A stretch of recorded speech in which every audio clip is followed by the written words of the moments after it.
अगले ही दिन वो अजय को लेकर गांव निकल गई। गांव से थोड़ी दूर पुराने जंगल के बीच एक प्राचीन मंदिर था। वहां रहते थे स्वामी महाराज। लोग कहते थे उन्होंने कई ऐसे लोगों को ठीक किया था जिन पर कुछ किया गया हो। सरोज सीधे अजय को लेकर वहीं पहुंची। मंदिर के अंदर घंटियों की धीमी आवाज गूंज रही थी। अगरबत्ती की खुशबू हवा में फैली थी। स्वामी महाराज आंखें बंद किए बैठे थे। सरोज ने बैठते ही पूरी कहानी सुना दी। अजय चुपचाप बैठा रहा।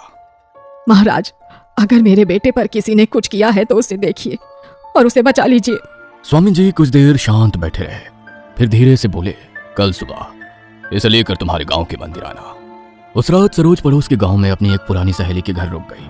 अजय को अभी भी समझ नहीं आ रहा था। उसे बस इतना लग रहा था कि उसकी माँ बहुत डरी हुई है। वो अपनी माँ के खातिर सब मान रहा था। लेकिन रात में उसे फिर वही सपने आने लगे। एक काली परछाई जो उसके कान में फुसफुसा रही थी, तो बच नहीं पाएगा। अजय अचानक पसीने से भीगा उठ बैठा। अगली सुबह दोनों मंदिर पहुंचे। अजय मंदिर की सीढ़ियों तक गया, लेकिन जैसे ही अंदर भगवान की मूर्ति देखी, उसके कदम रुक गए। उसका चेहरा अचानक बदलने लगा। माँ, मुझे अंदर नहीं जाना, चलो यहां से। सरोज का दिल धड़क उठा। ये वही अजय था जो रोज पूजा किए बिना घर से नहीं निकलता था। आज वो भगवान से मुंह फेर रहा था। सरोज ने तुरंत स्वामी जी को आवाज लगाई, महाराज, ये मंदिर के अंदर आने से मना कर रहा है। स्वामी जी समझ गए। उन्होंने पास रखी राख उठाई और अजय के माथे पर लगा दी। अगले ही पल अजय का शरीर जोर से कांप उठा, जैसे उसे बिजली का झटका लगा हो। वो पीछे गिर पड़ा और जोर जोर से सांस लेने लगा। मंदिर के अंदर बैठे लोग डर गए। स्वामी जी की आंखें गंभीर हो गईं। इस पर कुछ किया गया है। सरोज की आंखों से आंसू निकल पड़े। और जिसने किया है वो कोई अपना ही है। उसे इसकी तरक्की, इसकी खुशी और इसके परिवार से जलन है। सरोज का दिमाग सीधे कविता की तरफ गया, लेकिन उसने कुछ नहीं कहा। स्वामी जी ने अगले दिन विशेष पूजा रखी। सुबह से ही मंदिर में तैयारी शुरू हो गई। हवन कुंड बनाया गया। गंगा जल, कपूर, पीली सरसों और पवित्र राख रखी गई। अजय को हवन के सामने बैठाया गया। जैसे ही मंत्र शुरू हुए, अजय बेचैन होने लगा। उसकी सांसें तेज हो गईं। अचानक वो जोर से चिल्लाया, बंद करो ये सब, मुझे यहाँ नहीं बैठना। उसने उठने की कोशिश की, लेकिन दो लोगों ने उसे पकड़ लिया। कुछ देर बाद वो अचानक हवन कुंड की तरफ झपटा, जैसे आग बुझाना चाहता हो। उसने कई बार हवन की लकड़ियां उठाकर फेंकने की कोशिश की। उसकी आंखें लाल हो चुकी थी और वो भारी आवाज में गुर्राने लगा था। मंदिर में मंत्रों की आवाज लगातार गूंज रही थी। हवन की आग अब तेज हो चुकी थी। अजय जमीन पर बैठा बुरी तरह कांप रहा था। कभी वो चीखता, कभी हंसने लगता और कभी अचानक रोने लगता। मंदिर में बैठे लोग डर चुके थे। स्वामी महाराज लगातार मंत्र पढ़ रहे थे। उनकी आवाज भारी होती जा रही थी। फिर उन्होंने हवन से राख उठाई और सीधे अजय के सिर पर डाल दी। अगले ही पल अजय जोर से चीखा। ऐसा लगा जैसे उसके अंदर से कोई चीज बाहर निकल रही हो।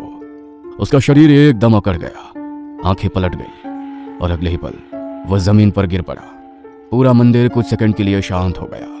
फिर अजय धीरे धीरे सामान्य सांस लेने लगा। उसकी आंखों से पानी बहने लगा था और आंखें सामान्य होने लगी थी। वो कमजोर आवाज में बोला, माँ। सरोज रोते हुए उसके पास बैठ गई। स्वामी महाराज ने गहरी सांस ली। बंधन टूट चुका है, अब यह सुरक्षित है। लेकिन उन्होंने जाते जाते एक और बात कही, जिसने ये किया है उसका अंत अच्छा नहीं होगा। अगले दिन सरोज अजय को लेकर गांव के घर पहुंची।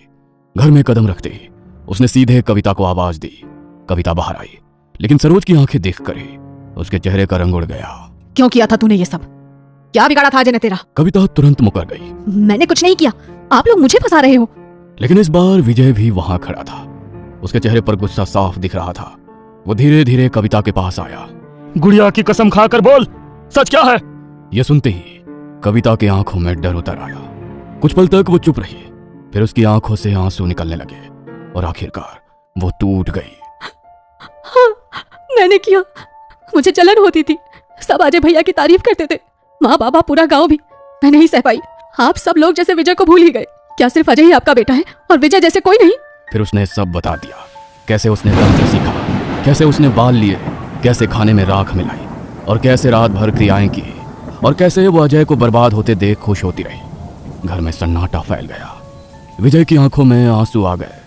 उसे यकीन नहीं हो रहा था कि जिस औरत के साथ उसने पूरी जिंदगी बिताई वो इतनी गिर सकती है। अचानक विजय पागलों की तरह रसोई की तरफ भागा। उसने दराज से चाकू निकाला और सीधे कविता की तरफ बढ़ा। तूने मेरी भाई की जिंदगी बर्बाद कर दी, मैं तुझे जिंदा नहीं छोड़ूंगा।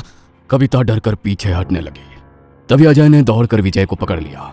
नहीं विजय, बस कर और पाप मत कर। विजय फूट फूट कर रोने लगा। उस दिन उसका परिवार पूरी तरह टूट चुका था। उसके बाद विजय ने फैसला कर लिया वो कविता के साथ नहीं रहेगा। वो गुड़िया को लेकर अजय और सरोज के साथ शहर चला गया। कविता उस पुराने गांव वाले घर में अकेली रह गई। अब ना कोई उससे बात करता था, ना कोई उसके घर आता था।